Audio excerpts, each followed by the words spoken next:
Ladies and gentlemen, Garfield and friends. We're ready to party!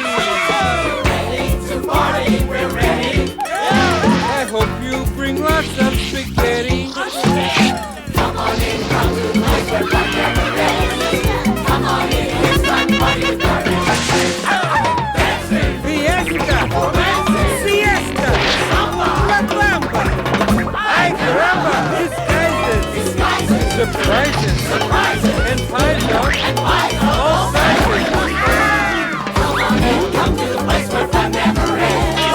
Come on in, it's time to party with Garfield and friends. Come on in, it's time to party with Garfield and friends. Garfield and friends. This show is the most fun you can have without marinara sauce.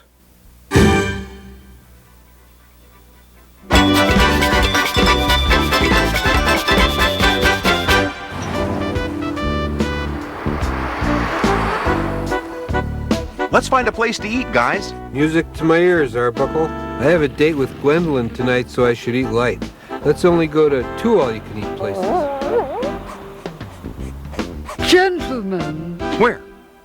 welcome to Madame Lafang's Mystic Museum. For but $5 measly you can view great mysteries of the ages. Okay, here's your money. Show us the mysteries of the ages. Behave yourself. Try not to drool on anything expensive. This is the cursed Wanamaji orb. If you touch it, all your children will grow up to be encyclopedia salesmen. Now that's what I call a curse. Oh, I know what this is. It's a 19th century Mayan temple bell, right? No, that's a fire extinguisher. That was my next guess. Don't touch anything, Odie. I said don't touch. Over here, we have the idol of Id. Legend has it that if 2 people touch the idol, their minds exchange. Yeah, right. Well, that's your tour. That's it? 2 statues and a fire extinguisher? You promised me great mysteries. What did I get for my money? That's one of the mysteries. What a ripoff. Come on, Garfield. Come on, Odie. I'll go get dinner ready, guys. Garfield, dinner. Dinner! More! And hurry it up. I have to go meet Gwendolyn for our date. You just ate Garfield's food. I always eat my food. And everyone else's. Gotta go find a gift for Gwendolyn. See you later. John's looking a little strange tonight. But then John always looks a little strange. That's not like Odie. Eating Garfield's supper like that. I guess he got sick of his doggy dinner.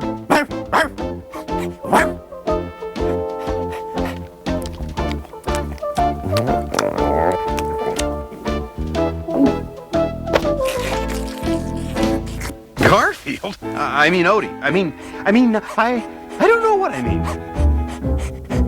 Garfield's acting like Odie, and Odie's acting like Garfield. But why would... Legend has it that if 2 people touch the idol, their minds exchange. No. It's not possible. Is it? Garfield? Garfield? Odie? Oh no. Garfield is Odie and Odie is Garfield, and I gotta straighten this out. Garfield. Odie. Whoever you are. We have to find Odie or Garfield or Garfield or whoever you aren't. Come on, Garfield. Come on, Odie.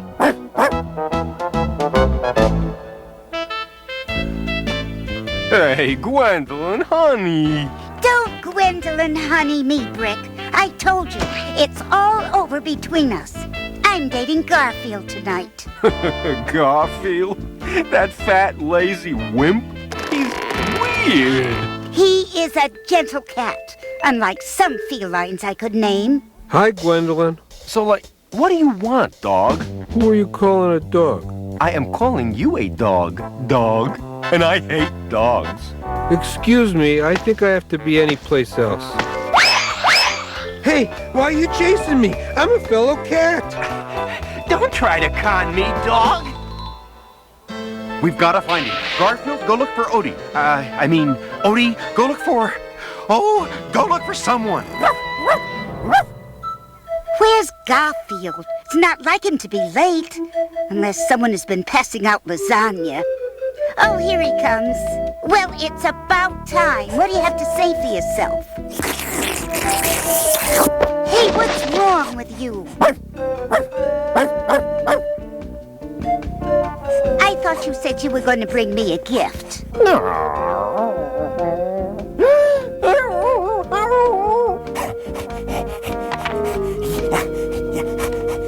No, thanks.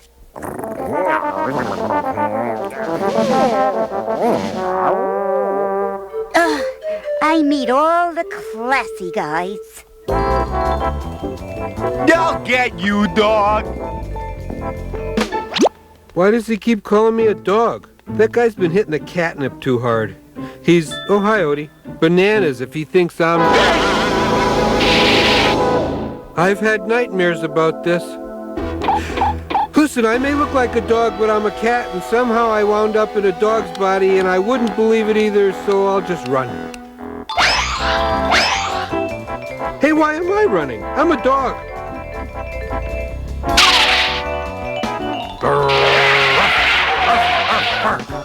Hey, don't do that. Get back. Down, puppy. No wonder dogs chase cats. This is fun. Bark, bark, bark. Garfield, you're acting like an airhead dog. I never want to see you again. Huh? There I am. I mean, there's me, but it's not me.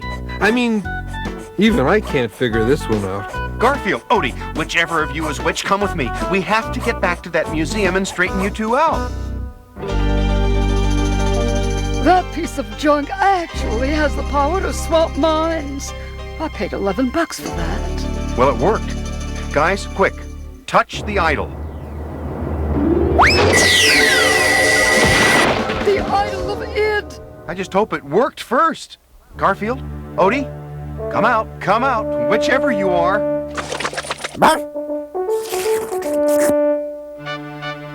Hey, I'm me again.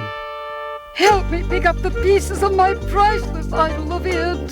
It may be for the best. This thing could be too dangerous for the world. If I ever need another brain, Odie, I'm gonna ask for yours. Yeah, I'd want one that's never been used. Come on, guys, let's go home. I'm just glad this is over. Silly people. I hope this is the last I ever see of them.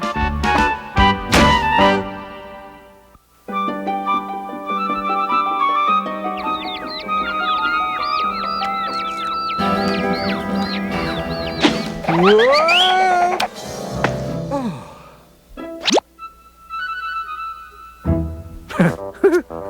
Hey, no. Whoa! Enjoy yourself outside, Garfield? I thought I'd die laughing.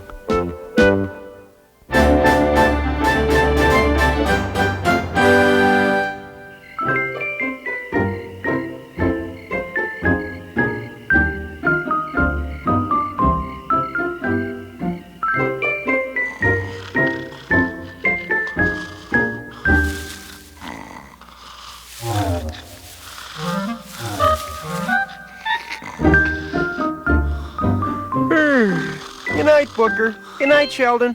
Oh, we're not sleepy yet.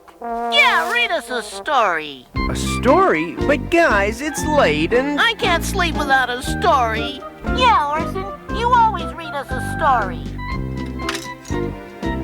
All right, how about The Three Musketeers? You already read us that one. Okay, how about Robin Hood? Read it. How about Black Beauty? Read it twice. 91 books later. Huckleberry Finn? We read it to you. Well, the only one left is this copy of Cinderella. Cinderella? That's a girl's story full of fairy godmothers and junk like that. It's this or nothing. Maybe we can fix it up. Make it more interesting. Whatever you say. Once upon a time... Boring. I'll ignore that. Once upon a time, there was a beautiful girl, and her name was Cinderella. We know that. Cinderella lived in a poor but quaint cottage with... Wait a minute. Why does Cinderella always have to be a girl? Yeah, I get it. Why can't Cinderella be a guy instead? All right, anything to get you two to sleep. We'll make Cinderella a guy named, Orson. Okay, fine, Orson. And Orson lived and worked in a quaint little cottage. Let's make it a pet shop. Why a pet shop? Why not a pet shop? Okay, fine. So, Orson worked in a pet shop. Orson had 3 ugly step-sisters? Let's make them brothers. 3 ugly step-brothers. I've got a neat idea. Let's make them ninjas. Ninjas in a pet shop? Why would there be... Oh, never mind. All right, they're ninjas. And these ninjas treated poor Orson like dirt.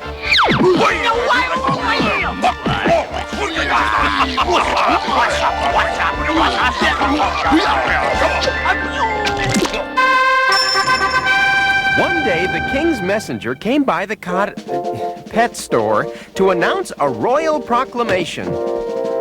Hear ye, His Majesty, the Royal King announces... I think he should be a rap master, like in the music videos. Whatever you say. One day, the king's royal, rap master boogied in to lay out the latest... Now listen hard and listen tight. It's happening this very night. The king is gonna throw a ball with lots of food. And that ain't all. His daughter Dear could use a mate. So don't forget this mellow date. You're all invited to be there. So be a round, don't be a square. The ugliest step ninja told Orson he was forbidden to go to the ball. The ninjas were all excited. They were hoping that one of them would meet the princess at the party and marry her. How am I doing? Fine. Thank you. That night, the ninjas headed for the party, leaving Cinder Orson at the shop where he was trying to knit a body stocking for the boa constrictor. When suddenly, who should appear but his fairy godmother? Boring. Fairy godmothers are boring. Every story has a fairy godmother or two in it. Let's make him the richest guy in the world. Okay, fine. Who should appear but the richest guy in the world? Yes, my boy. I am very rich, and I will grant you any wish you would wish. So what would it be? Millions of dollars? Tons of gold? 5 gallons of gasoline? Orson wasn't very bright. He said, more than anything, I'd like to go to the ball. And so the richest guy in the world pulled out his magic wand and Credit card. Like I said, he pulled out his credit card. Let me do this part. He ordered him a snazzy sports car and got him a whole new wardrobe at the mall. And then Orson was ready to go to the party. I'm telling this if you don't mind. His rich godfather gave him a warning. So next year's model comes out tomorrow. So you simply have to be back by midnight. So Orson headed for the party, which was held at the king's castle. No. Let's have it at a fancy nightclub. Like I said, a fancy nightclub. And no sooner did he see her than it was love at first sight. Here comes the mushy part. The princess was beautiful, and when she... Let's make her a cowgirl. No, a spacesuit. She's an astronaut. No, even better, she's a race car driver, and she's got an evil twin. No, she's a princess, and there's only one of her. And she and Orson fall madly in love, and they dance and dance and dance a whole lot, and they lose track of time. Orson forgot about being home by 12, and suddenly the clock began to toll 12. Orson had to get out of there before he turned back to his old self. He was fleeing when he lost one of his shoes. And when does the wolf come in? Wolf? There's no wolf in Cinderella. It's a fairy tale, isn't it? Yeah, every fairy tale has a wolf in it. Sometimes 2. We want a wolf! We want a wolf! Guys, there's no place for a wolf in this story. You can fit it in. Sure. What if when Orson is running out of the nightclub, this mean, nasty wolf leaps out at him? Guys! And then the wolf is about to eat our hero, but just then there's a big earthquake.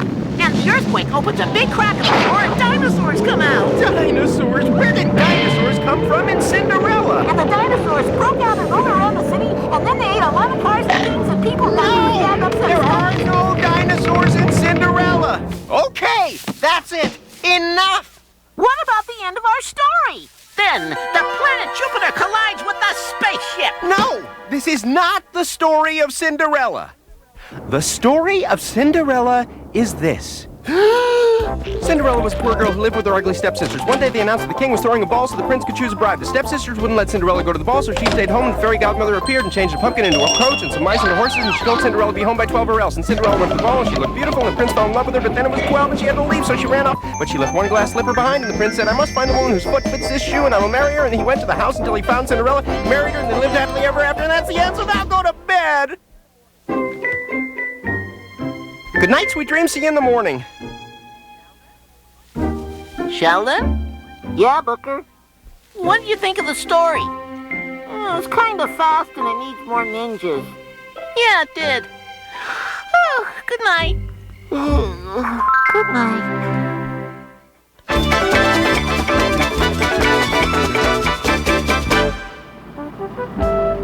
It all began a year or 3 ago. John was taking us on a vacation. Let's get pizza. You probably want to get pizza, Garfield. Easy guess. We'll stop here. Papa Plastique's Pizza Parlor. Sounds yummy. Not really, but hey, pizza's pizza.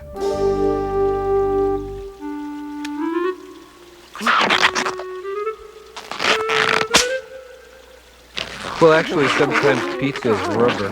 Papa Plastique's pizza was 1 part mozzarella, 2 parts rubber. People often ask, how bad does food have to be so that you won't eat it? About this bad. So we went looking for another Italian restaurant. And that's when I smelled it. What is it, Garfield? Sandbox break? Garfield? Garfield? What it was the most delicious smelling Italian food ever. Manicotti, veal parmesan, sausage and peppers, cheese ravioli. No, meat ravioli.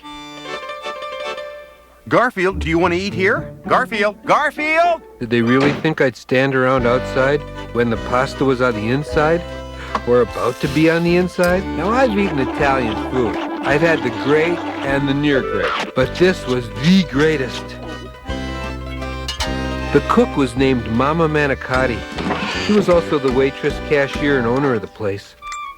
You like it? Mm-hmm.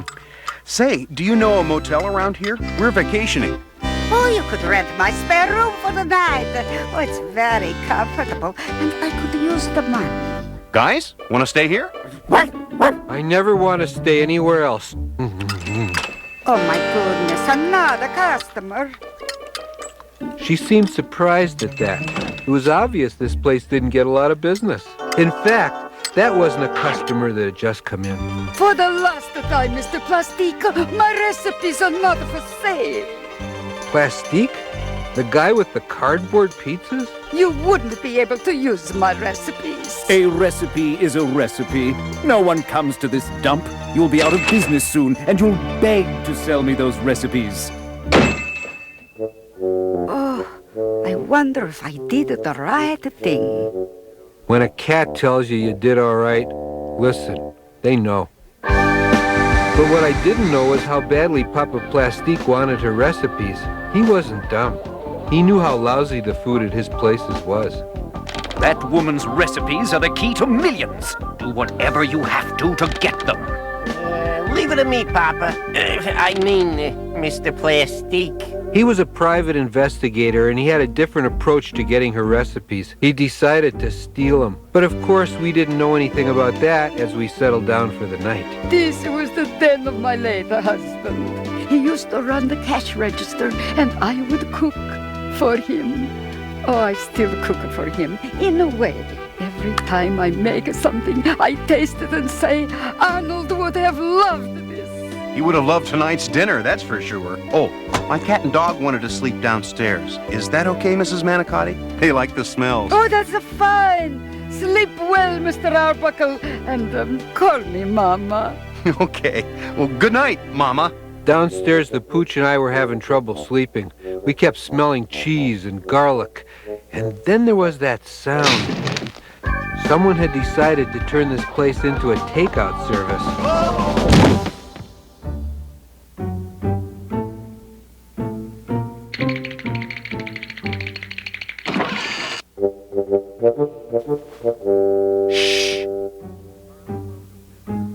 Our unwelcome visitor went right to the kitchen where he started searching through Mama's recipe drawer.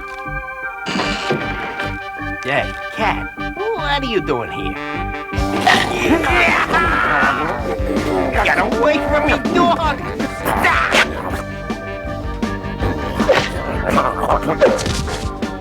Then I found Mama's supply of meatballs.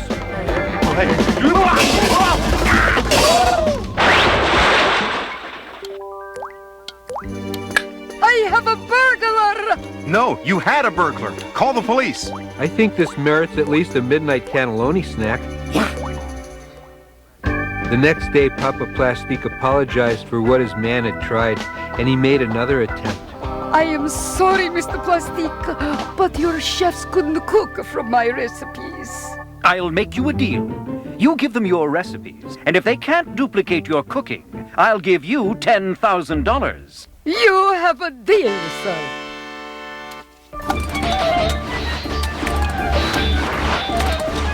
Plastique chefs worked for days learning her recipes. We made a few changes. Processed cheese instead of real, dehydrated tomatoes instead of fresh, frozen sausage. But I believe we have now replicated her spaghetti sauce. The cat will be our taste tester. You'd think taste testing sauce would be a great job, but not this sauce. Yick and double yick. You cannot use the cheap ingredients. Only the best, only the freshest. Cosgrove, whip up another sample with real food in it. So we made another batch, this time following her recipe exactly. And it wasn't bad, but it wasn't really good either. Try again. Well, they did try again, and again, and again, and every batch was just, Finally, they gave up, and Mr. Plastique gave her the money. You couldn't duplicate her cooking, even with the same recipe. She must have some ingredient she didn't tell us about. As a matter of fact, she did. Well, there isn't much more to the story of Mama Manicotti. The money helped her fix up the place, do some advertising. By the time we went back next year, things had changed a lot.